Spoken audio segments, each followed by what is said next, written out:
Bienvenidos. Vamos a dar inicio a esta actividad que forma parte de los festejos, y valga esa palabra, del Colegio de Magistrados y Funcionarios en su 50 aniversario. Vamos a agradecer la presencia de todas y todos, perdón por la demora del comienzo. Bienvenido, señor presidente del Superior Tribunal de Justicia de Río Negro, doctor Enrique Mancilla, muchas gracias. Doctor Claudio Fede, vicepresidente primero de la Federación Argentina de la Magistratura, en representación de la presidencia, y doctor Rodrigo Cataldo, él es presidente de la Asociación del Colegio de Provincia de Buenos Aires. ¿Lo dije bien? Bienvenidas a todos y todas. Vamos a comenzar esta actividad con la palabra del doctor Héctor Leguizamón Fondal, pero previo también tengo que contarles que esta tarde en esta charla va a disertar el doctor Enrique de Rosa. Bienvenido, doctor de Rosa. Él es médico especialista por la Universidad de Buenos Aires en medicina legal, es psiquiatra, es neurólogo, especialista en ciencias cognitivas, es perito forense, es presidente de la Asociación Argentina de Victimología, es docente de la UBA por más de 25 años, es médico del Hospital Santa María. ¿Ya pasó eso? Muy bien. Bueno, es difusor y escritor en diferentes medios. Esto es una aprieta síntesis de su currículum. Doctor, bienvenido, y los dejo con la palabra y la presencia del doctor Leguizamón Fondal. Doctor. Buenas tardes a todos. Tenemos el gusto de contar entre nosotros no solamente con la presencia del presidente del Superior Tribunal de Justicia y con la de la doctora Ariana Zaratiegui, que fue presidente de nuestro Colegio de Magistrados entre el 2011 y el 2013, así que es un doble honor que tenemos, dos miembros del Superior Tribunal, Rodrigo Cataldo, que es presidente del Colegio de Magistrados de Buenos Aires, Claudio Fede, obviamente, con quien compartimos en la mesa chica de FAM la conducción frente al presidente, que me ha pedido lo disculpe porque no ha podido hacerse presente, viene desde Chubut, ha tenido que ir hasta Buenos Aires, se ha demorado el vuelo, así que va a llegar pasada la conclusión de esta disertación. Pero bueno, me pedía que lo saludara y en representación de él está Claudio en este momento. Bueno, y muy especialmente contamos con la presencia de todos ustedes que tienen algún tipo de actividad judicial, y en especial de Enrique de Rosa Alabaster, que obviamente me pidió, dice, que sea muy resumido, muy cortito, porque es bastante extenso su currículum, pero ya lo van a escuchar hablar, vamos a poder intercambiar algún tipo de ideas. La idea es concentrar el médico legista, que eso creo que es lo que tiene mayor valor para nosotros, porque está vinculado a la tarea habitual que nosotros practicamos. Además de ser neurólogo, sexólogo, es sobre todo médico psiquiatra. No va a cobrar consultas por las terapias que puedan practicarse durante las preguntas, pero vamos a tener el gusto, vamos a ser breves en esto.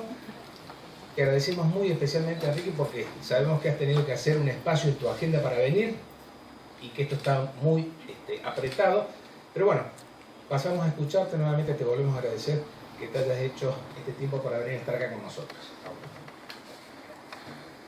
Gracias a ustedes, gracias a vos, Héctor, a toda la gente de FAM, y bueno, ya contarán un poquito en qué contexto esto lo estamos haciendo. Yo creo que en alguna medida lo que queremos, digo, yo hablo en plural porque si bien soy yo el que está hablando, va a ser algo dirigido a una estructura más amplia, ideas más amplias, es empezar algo que trate de, más que traer certidumbre, trate de llevar ideas y trate de plantearse algunas cosas que quizás todos no planteamos. A mí, normalmente cuando alguien presenta a alguien con respecto al currículum y demás, quizás se pasa, porque estamos acostumbrados justamente a etiquetarnos, a pensar en títulos y demás. Y yo quería simplemente contarles que en definitiva no solamente hago esta tarea de estar en el ámbito judicial, es casi lo que mayormente hago, y tengo una asociación en la cual trabajamos sobre esta temática, en nuestro caso particular en la victimología en un sentido amplio. Por ende conozco la problemática hasta por haber estado adentro del Poder Judicial, en mi caso en la asesoría policial de San Isidro, luego en la procuración en la provincia de Buenos Aires. Y me parece que básicamente, aun cuando hoy no participo,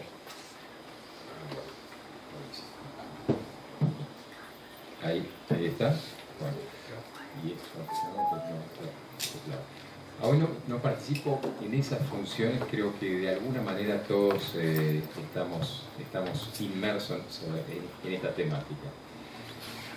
El título puede ser simplemente, le pusimos, el doctor Ramón Pondal escribió El Poder Judicial y su salud institucional y personal, nuevos paradigmas para la prevención del desgaste profesional.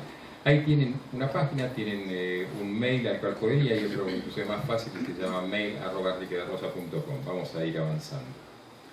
Este título de antes lo podemos poner en ítems, como te va a ser el Poder Judicial, la salud, institucional y personal, nuevos paradigmas. Si reordenáramos en función de lo que yo quiero contarles, sería así.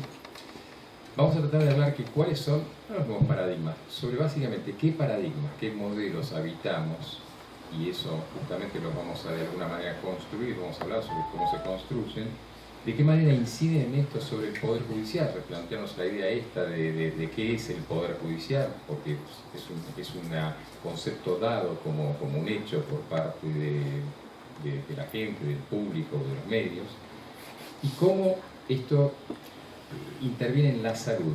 La salud para nosotros también es un concepto bastante más amplio, obviamente no un concepto médico tradicional, y que esa salud tanto sea personal, pero también en la institución. Y bueno, viendo qué es esa institución. Y para ello iniciar un camino y que se nos empiecen a ocurrir ideas para prevenir el desgaste profesional. ¿Cuál es la idea que intentamos transmitir en esto para que participemos todos? Que nos formamos en un modelo, en un paradigma de pensamiento que nos permite partir de algo. A veces no nos damos cuenta de qué manera esos paradigmas, esos modelos nos encierran.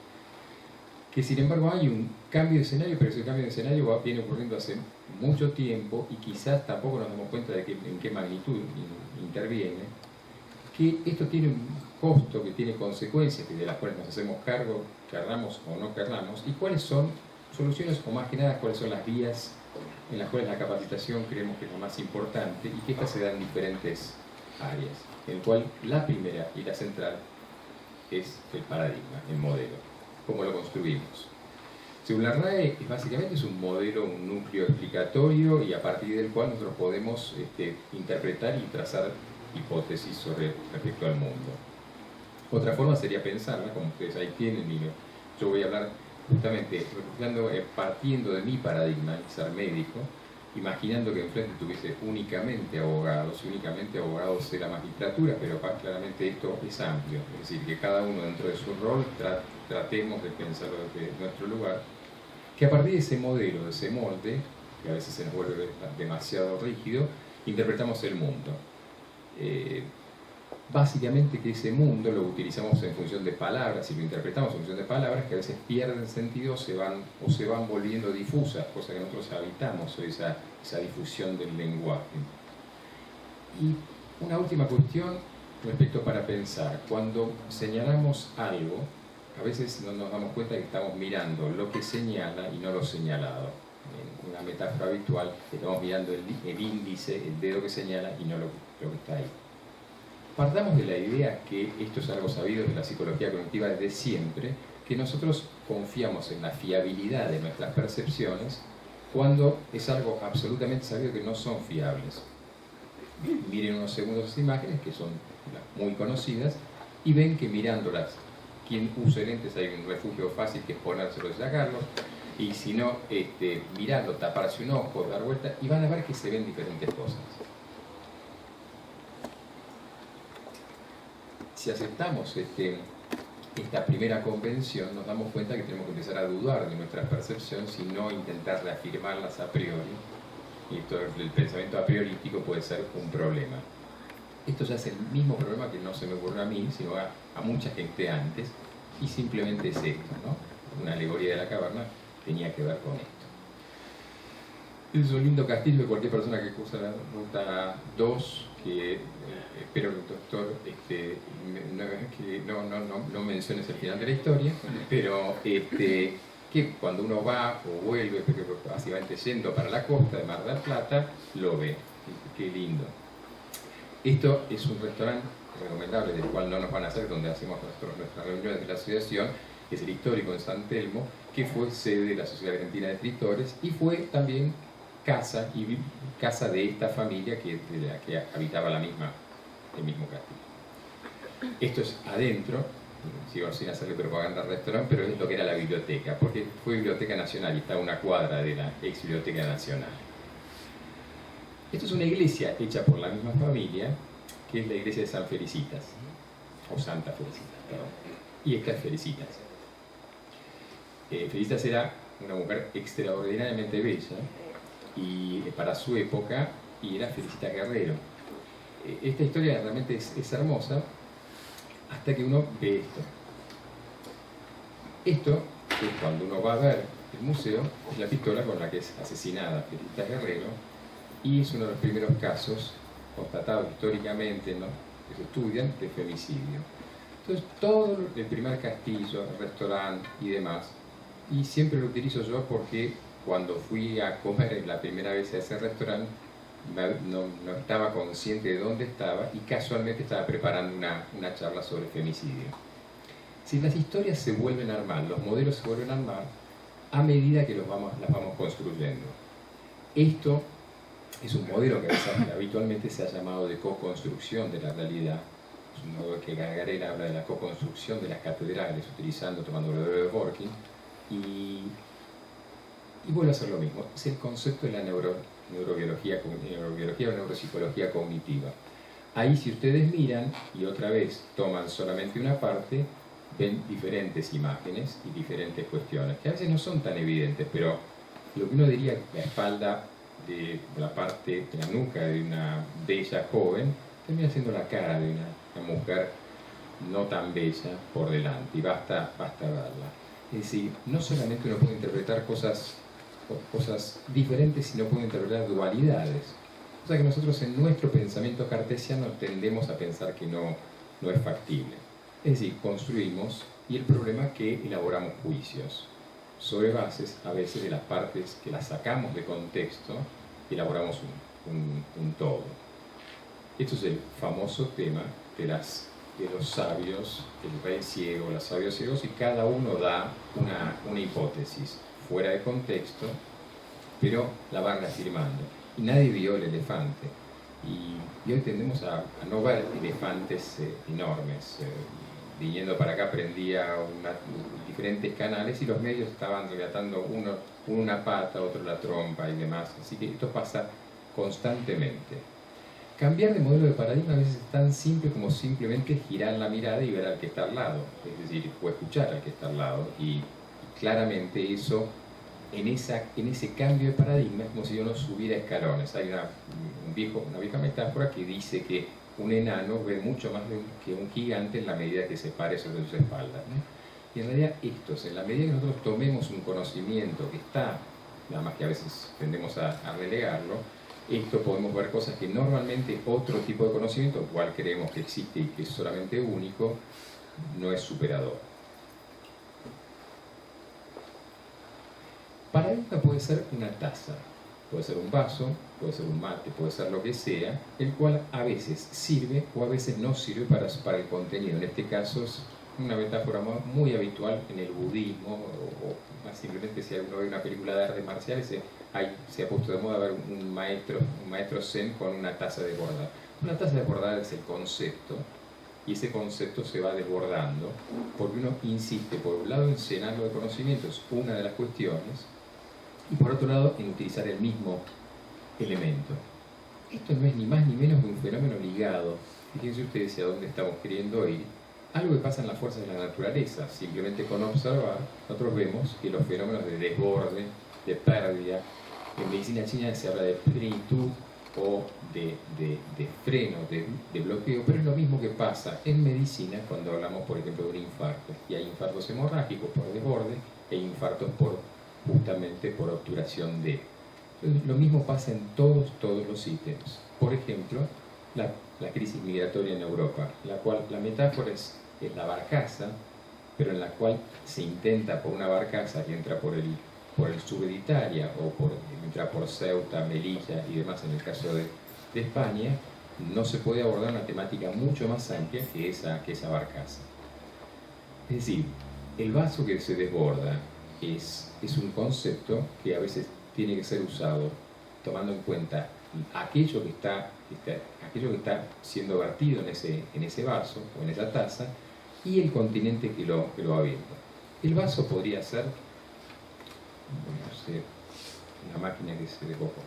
El vaso podría ser para nosotros esto del DSM. Ustedes creo que padecen esta furia de utilizar el manual de diagnóstico estadístico de enfermedades mentales. Entonces cualquier persona que no sabe mucho del tema se refugia en ponerle la codificación, que es útil, pero es una codificación, no es la realidad. Y en algún punto pasa lo mismo con los códigos y demás. Quien se atenga a esto, y ahora sí me voy a ir a lo mío, fíjense, nosotros estamos por la 5ª edición de algo que empieza hace, no tanto tiempo, y necesitamos recodificar cada vez más. Entre la primera edición del DSM y la 5ª, que es la que tenemos desde hace poco, tenemos un incremento del 500% en número de patologías. ¿Esto obedece a la realidad u obedece a una concepción?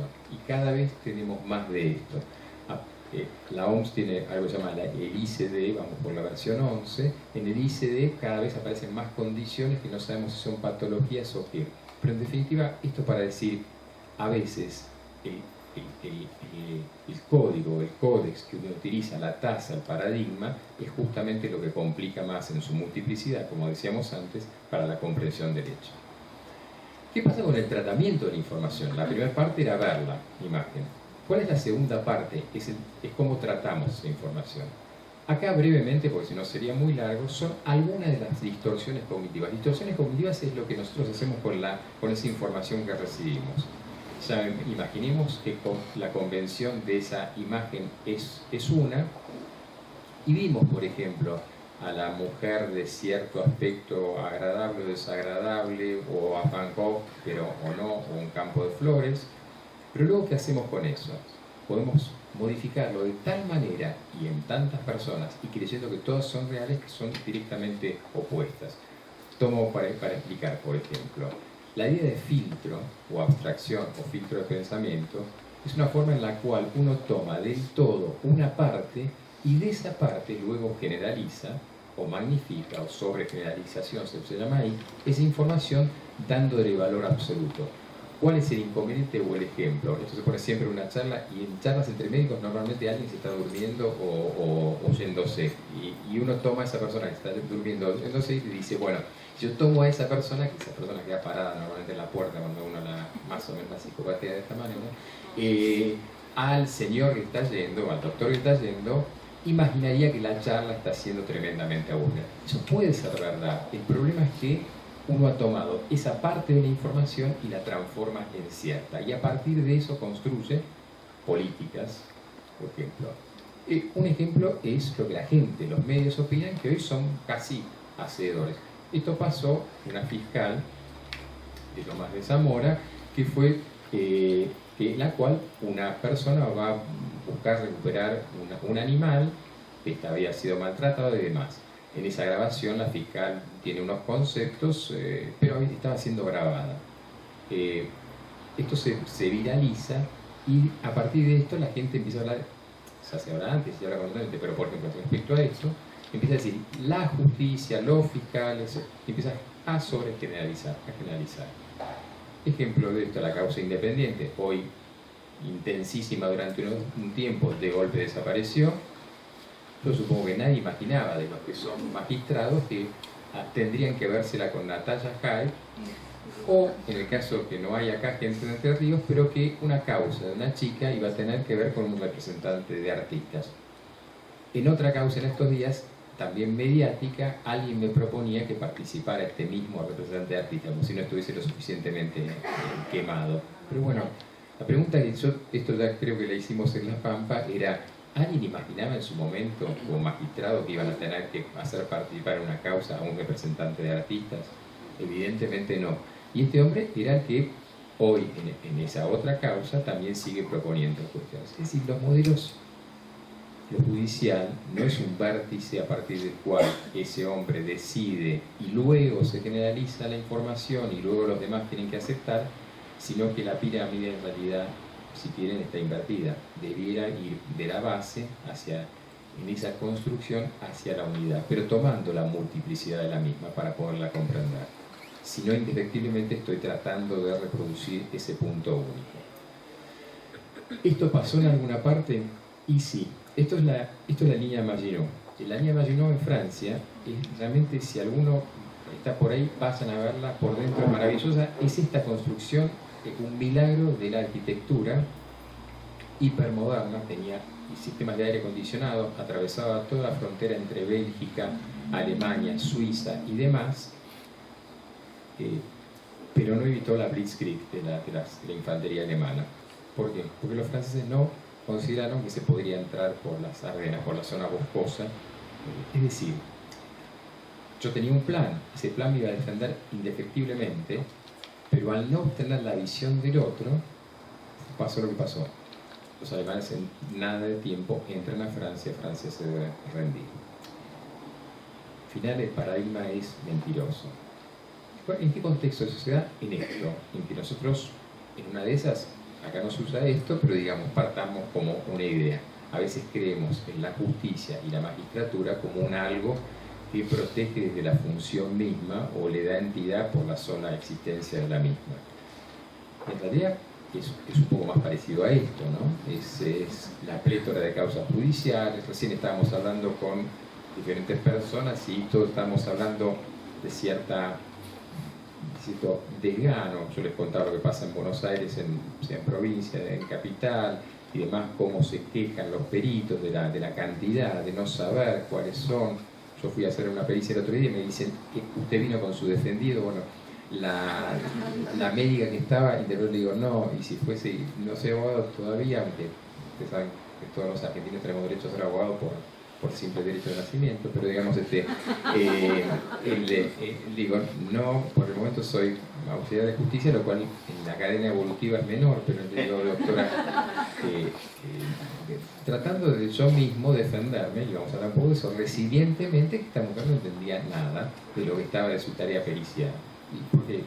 Y después para defenderse me dice, bueno, entre igual, le digo, no, tiene que fijarse, estoy designado, es decir, y hace esto todos los días. Y bueno, esto habla de un poco de esto de abajo. En alguna parte hablamos de corrupción, pero no imaginamos, sabíamos, no sabíamos, pero en alguna medida ver que un ex juez está manejando una banda, o está acusado de manejar una banda que tiene que ver con un hecho delictivo de esta magnitud, o funcionarios, de golpe está haciendo caer enorme cantidad de velos. Yo creo que en algún punto para todos nosotros todo esto es positivo, y si no, vamos a tener que hacerlo positivo, porque la realidad del delito del juez ese británico pasó a ser esta, la de todos los días. Yo siempre antes de una charla trabajo bastante el tema de delitos sexuales y violencia por tema de victimología, y tomo casi lo último, y esto es de todos los días. O que Hezbollah parecía muy lejos y no, detienen a alguien acá de Hezbollah. O finalmente, creo que no hay nadie en los años, ¿no? O finalmente... ¿Cómo no? Hay varios rosarinos. Bueno, perdón, pero con el perdón de los rosarigacinos. O esto... Está en el camino, bueno. O esto, el tema de cómo de golpe el Poder Judicial, para seguir utilizando esta imagen, pasa a ser víctima de su propia acción y ya empieza a tener amenazas, lo cual habrá pasado toda la vida, pero que de alguna manera esto pasa a tener una entidad que va evolucionando con una magnitud que ustedes mismos como colegios se expiden al respecto, ¿no? Pero también se expiden otros, y como por ejemplo en este caso un juez pidiendo que por favor le conecten Spotify en Comodoro Pi, con lo cual es evidente que hay cierta diferencia, y quien pretenda no plantearse de paradigma, creo que he logrado destruírsela sin esto, no lo habían visto. Lo cual, bueno, para que ya saben, supongo que acá les pasa lo mismo, uno tiene ciertas funciones bloqueadas por la red por cuestiones obvias. Pero acá piden, esto juro que yo no lo escribí, esto es verdad, o al menos así circula, en lo cual se alcanza a leer que pide se le conecte el Spotify. Pero es juez de cámara. Es juez de cámara. Bueno, esa es la otra. Esa es la otra. El contexto, muchas gracias, que le da de la justicia en los medios y demás.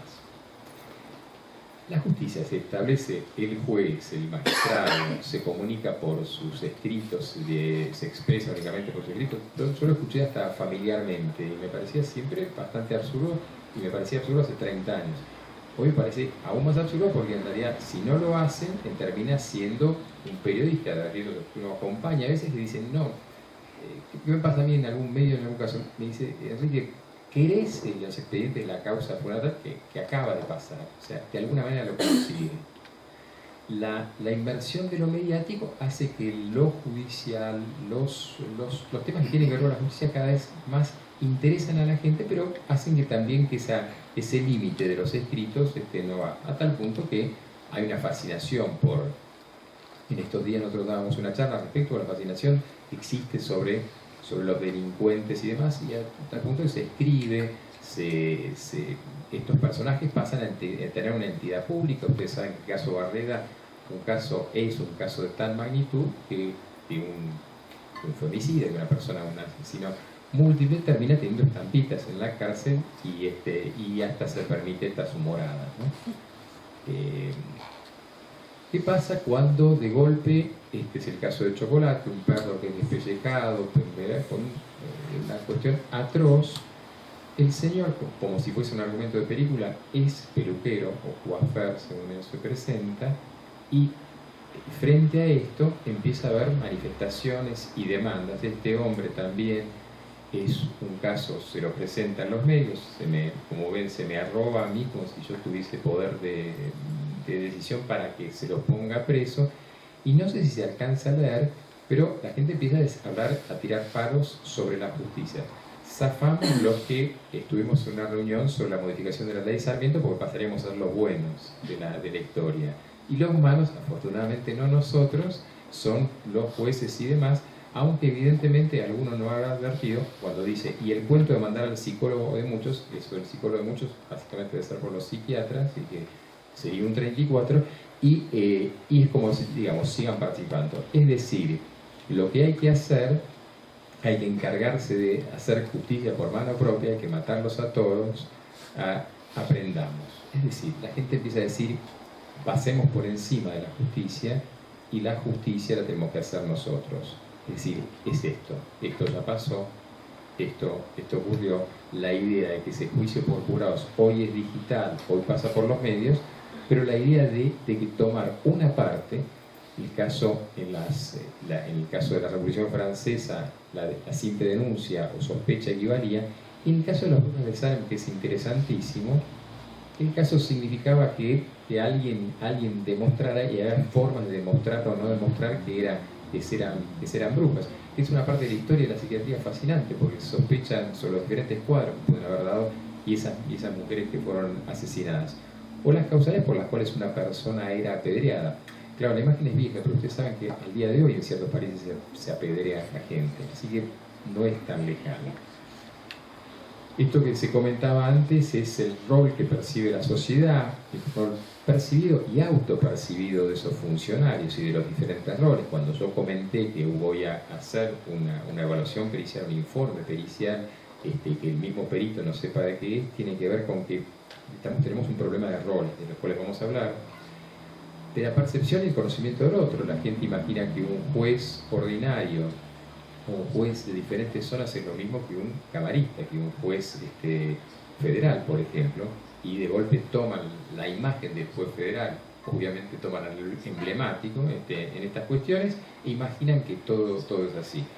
O las diferencias regionales, cosa que nos tiene hablando mucho sobre el tema de cómo las variabilidades no pueden no ser consideradas. Las variabilidades no solamente geográficas, sino que tienen que ver con poblacionales, demográficas y demás.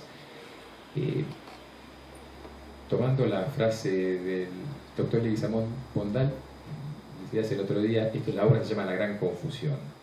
Creo que en algún punto aceptar esto empieza a ser un camino interesante.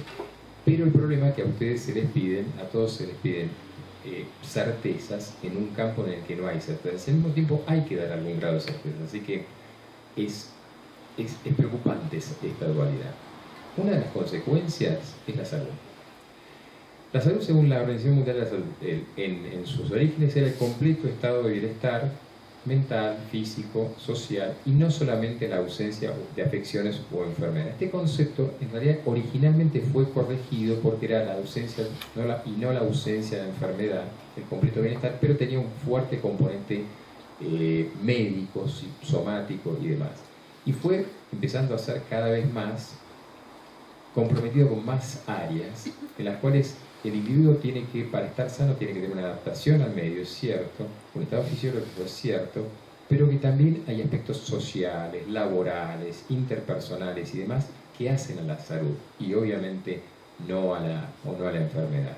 Una de las cuestiones es, por ejemplo, cómo vivimos en un contexto en el que no podemos priorizar qué es lo urgente y qué es lo importante, y en general estamos en lo urgente, en lo contingente, en lo inmediato, y no podemos diferenciarlo, porque no diferenciarlo, permitirnos un principio, el principio de parsimonia, que es como tenemos que dar alguna respuesta y es rápida y nos lo exigen, volviendo un poquito atrás, esa presión de los medios y de la gente y hagan algo ya y tienen que dar la respuesta y esa respuesta tiene que ser certera, lo que se ve comprometido claramente es la salud del operador y la salud institucional, del grupo.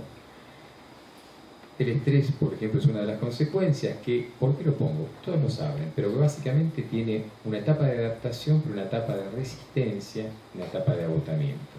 Y esa etapa de agotamiento pasa por que nosotros empezamos a entender que tenemos un nivel de estrés óptimo en el cual somos funcionantes, pero que finalmente luego empezamos a disfuncionar, a fracasar en nuestras defensas y somos incapaces.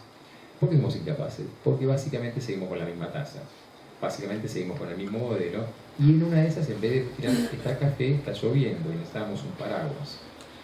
Esto de el paraguas o la taza o lloviendo o el café se llama estilo de afrontamiento. Es decir, ¿cómo hacemos frente a eso que primero tuvimos que haber individualizado? Y para individualizar tuvimos que haber escuchado, visto todas las partes, volvamos todas las anteriores. Esto genera un estrés específico, pero también un estado general. Y este estado general tiene que ver, hoy hablamos con todos sobre esto, con respuestas que pasan por lo orgánico, lo cual, como no es el motivo, pero respuestas concretas. Pongo esto para decir, son cosas que pasan objetivamente, no es la psique no es una nube gaseosa, sino que es algo que impacta en aparatos como hormonales. Hoy un amigo me mandaba por fotos su cara con erupciones tremendas en función de un fallo judicial que él estaba padeciendo como profesional, ¿no? Propiedad de la matrícula.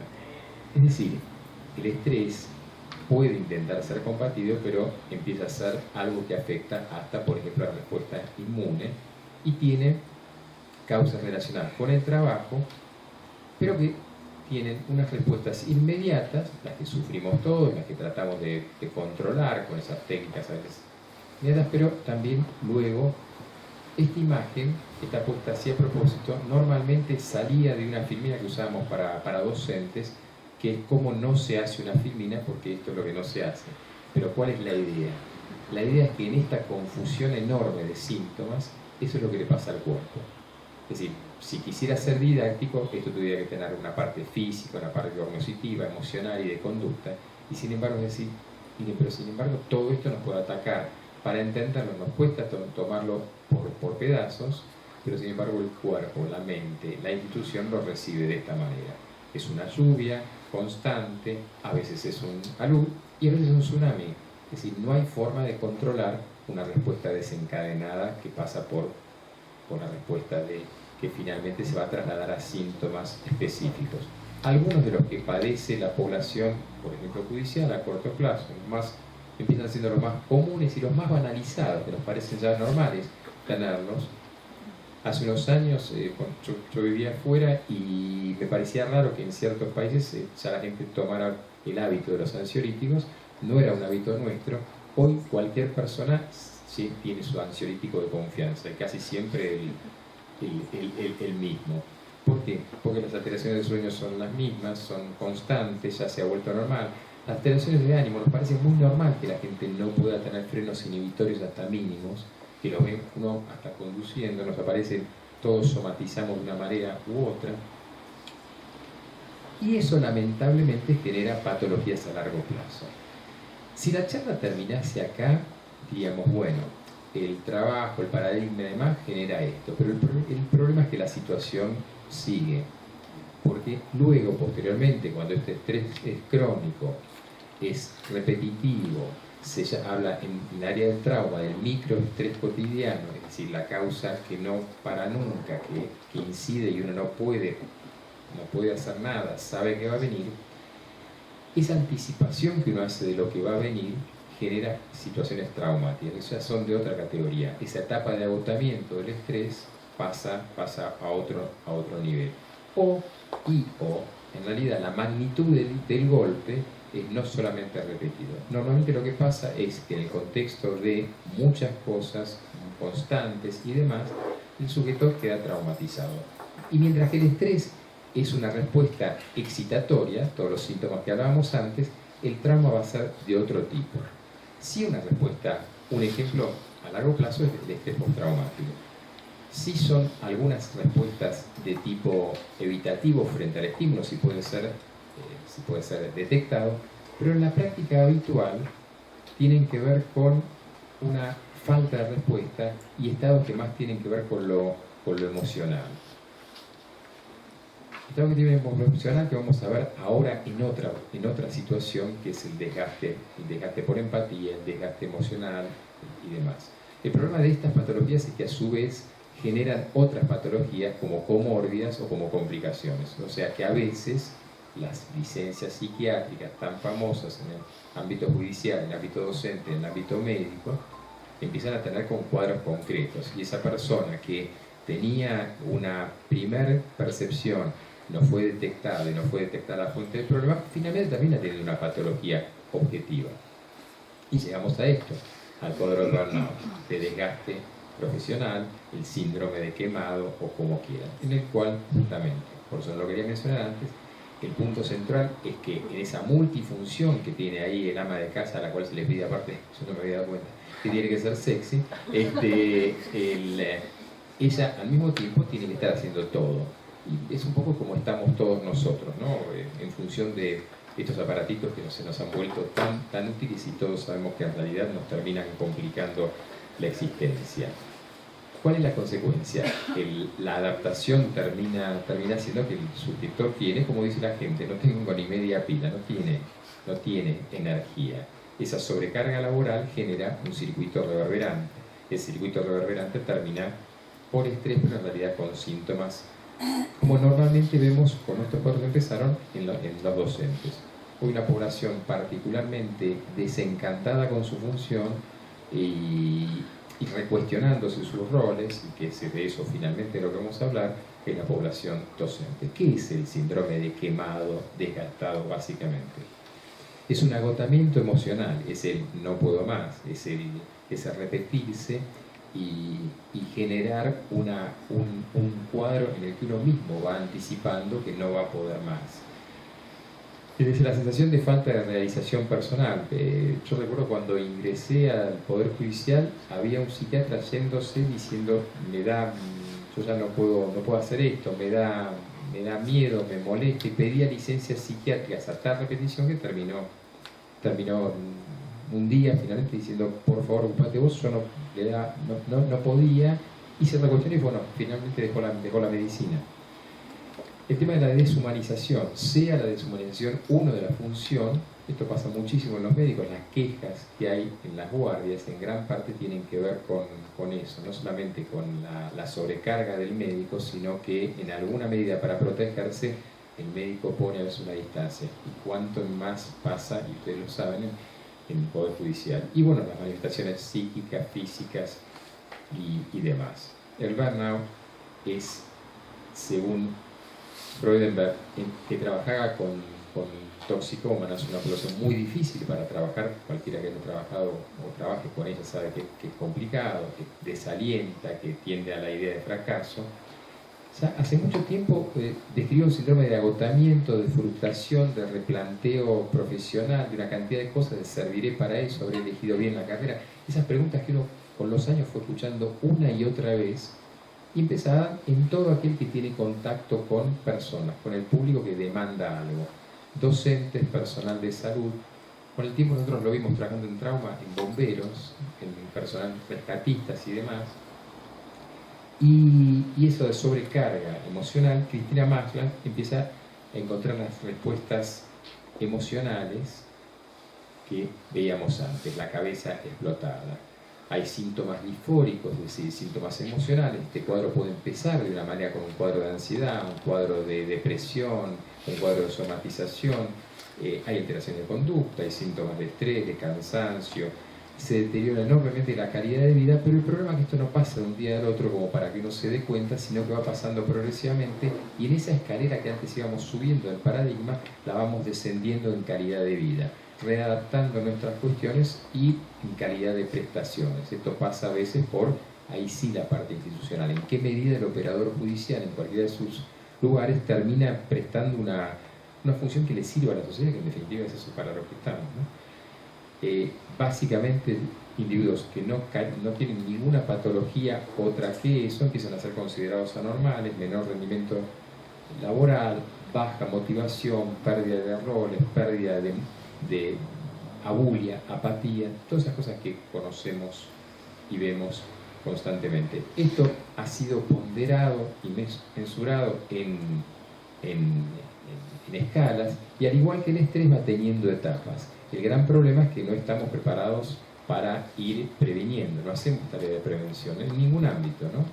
Todos los días se ve en el ámbito educativo, y estoy hablando de educativo y médico para que puedan tomar cierta distancia, cómo pasa esto, y sin embargo no se están tomando las medidas necesarias para empezar a prevenir. El costo luego tiene costo para todos, para el sistema, y si uno entiende que es un sistema en red, esa red empieza a quebrarse. Es decir, estamos mirando al individuo, otra vez estamos mirando la pata del elefante o la trompa, pero sin saber que es un elefante. Y uno considera que al que le pasa, considera que le pasa a él o que le pasa a todos, pero que es una suma de individualidades. No se entiende a él como una parte de una masa, de una red, en la cual cumple la función. Entonces no entiende o no se ve ese deterioro, que es el que nosotros vemos luego en la función que se nos demanda. ¿Esto tiene alguna explicación? Sí. De la misma manera que nosotros tomamos decisiones en función de esas observaciones, hay partes encefálicas que tienen que ver con cómo clasificamos y cómo ordenamos la información.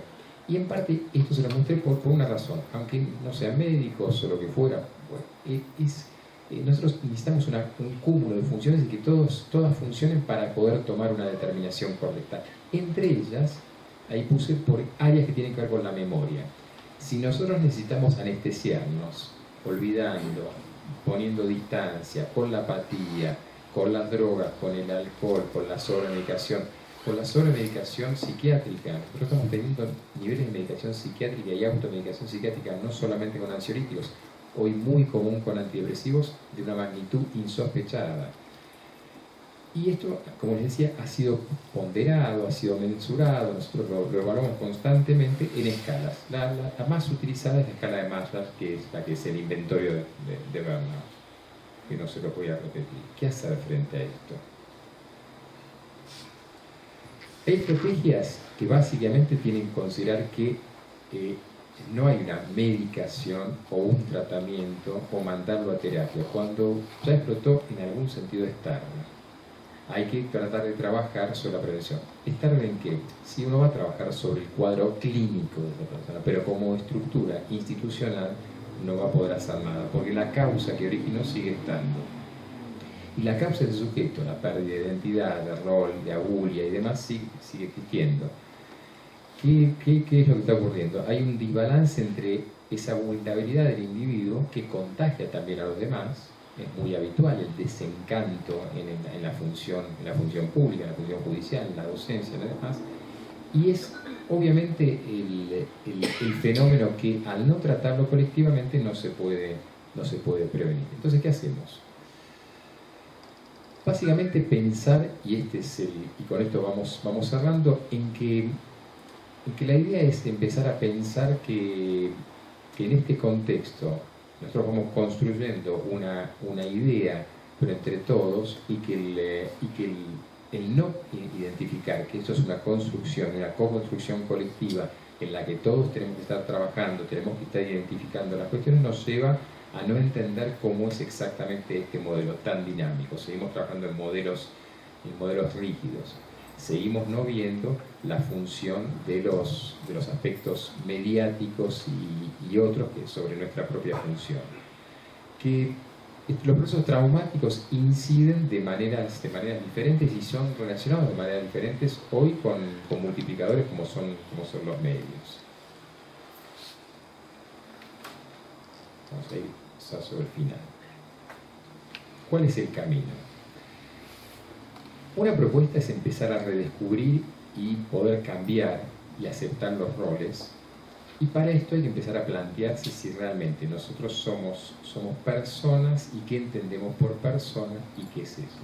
Y acá una pequeña digresión que tiene que ver con eso. Si uno no empieza a definir la idea de rol, de persona, de personaje, pero que aparte hay algo que en la psicología junguiana se llamó sombra, pero que hasta en los mitos se llamó la sombra, es decir, aquellos aspectos que no son reprimidos, sino son aquellos que no son considerados, pero que sí están existentes, exactamente igual que el cuerpo físico de una sombra, seguimos viviendo en el personaje o en la persona, muy habitualmente en el personaje. ¿Cuál es el problema de esto? Y los síntomas en la parte clínica o las consecuencias en lo social pasan por la sombra. Es decir, vuelvo para atrás. ¿Cómo puede ser que en una causa judicial de golpe intervengan personajes justamente que van a utilizar esa causa judicial para su beneficio? ¿Qué ha pasado para que el sistema no lo pueda comprender? Algo ha sido dejado de lado, algo ha sido ignorado, y ese algo reaparece por su propia cuenta. Es decir, la idea de sombra y persona y personaje tiene que ver con empezar a entender el sentido del propio rol, el sentido de la propia función. Y sobre todo creer que uno tiene un sentido. Si no lo creemos, evidentemente ahí inevitablemente la apatía, la bulia, la anedonia, la falta de energía, la falta de interés en las cosas termina atrapándonos. Esa sería la sombra. ¿Desde qué lugar se puede trabajar eso? Desde ese personaje y de esa persona. Es decir, si no lo trabaja la sombra. Es decir, si desde un lugar no hacemos algo consciente, lo haces a otra parte. Esa otra parte es un poco ese estado de desencanto, a veces que incide en la función. Hoy pensaba y preguntaba a uno de los presentes si le parecía que me podía permitir la idea de hacer el paralelo entre algo que quizás les va a parecer lejano. Pero es la idea de personaje mítico, personaje, es decir, en términos simbólicos y antropológicos. Hay un concepto que es el de, todos describimos el viaje de un héroe o de un villano o el del mártir, y en realidad ese héroe, ese personaje destinado a convertirse en héroe, esos son todos los cuentos y los mitos, necesita en algún momento hacer algo, que ese algo tiene que pasar por etapas que le son muy complicadas, que va a ser puesto a prueba, y desde lo cual, luego de pasarse a prueba, él va a tener una otra percepción del mundo. Muy habitualmente en el cuento va a pasar por algo parecido a la muerte, en realidad la muerte del personaje, para poder mutar y transformarse en otro. En ese otro que va a ser totalmente diferente. En los cuentos habituales es el príncipe que termina siendo rey, lo que en realidad significa que es el personaje adolescente, el niño, el Peter Pan, el cuadro que tenemos hoy en la población adulta, pero que en algún momento puede dejar esa piel y transformarse en hombre. En hombre en sentido amplio de la palabra, ¿no? En hombre-mujer sería hoy en el personaje adulto. Si esto no forma parte de nuestra creencia, en realidad sigue pasando igual, no le interesa mucho, Y este camino del héroe es, por ejemplo, el mito de Ícaro. En el mito de Ícaro es interesante que Dédalo, que no de casualidad es el que le hace el laberinto al rey Minos para que justamente mantenga ahí al Minotauro y todas las consecuencias que tiene esa construcción mítica, y para Minos, para que justamente pone presos a Dédalo y a su hijo Ícaro, sale. Interesantemente, y quería llegar a esto, pasa algo que ha sido llamado recientemente la decepción de Ícaro. ¿Cuál era? El mito, ustedes saben, supuestamente, es que Ícaro Dédalo teje las plumas grandes con hilos y las pequeñas con cera. Interesantemente en el mito, él vuela mucho, vuela muy alto, y las pequeñas, es decir, los detalles que no había tomado en cuenta, son las que se despegan y por eso cae. Es decir, lo que no había considerado.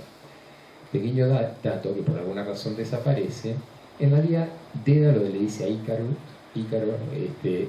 textualmente: no te acerques mucho al sol, pero en realidad le dices: no padezcas de ubris. Ubris se ha hecho famoso en la época última por el síndrome de ubris. Ubris era vanidad, tenía que ver con que uno no cayera en el orgullo, en la tendencia a creerse el personaje.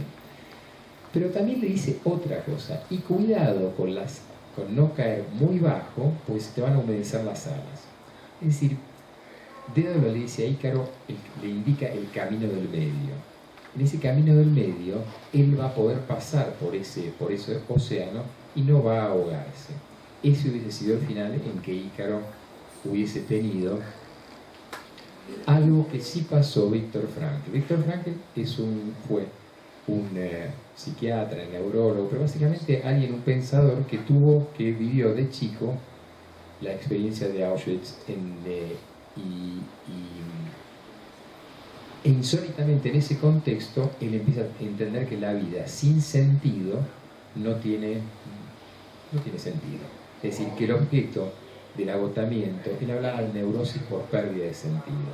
Lo que decía era que al no entender por qué, a dónde y cómo volamos, la justicia, ese camino que a cada uno le es dado lo que debe, lo que le corresponde, y se hace cargo de eso, y Frankl se convirtió en un personaje, el que podría ser el personaje victimizado, en un personaje optimista, positivo por naturaleza, entendiendo que la vida tenía sentido.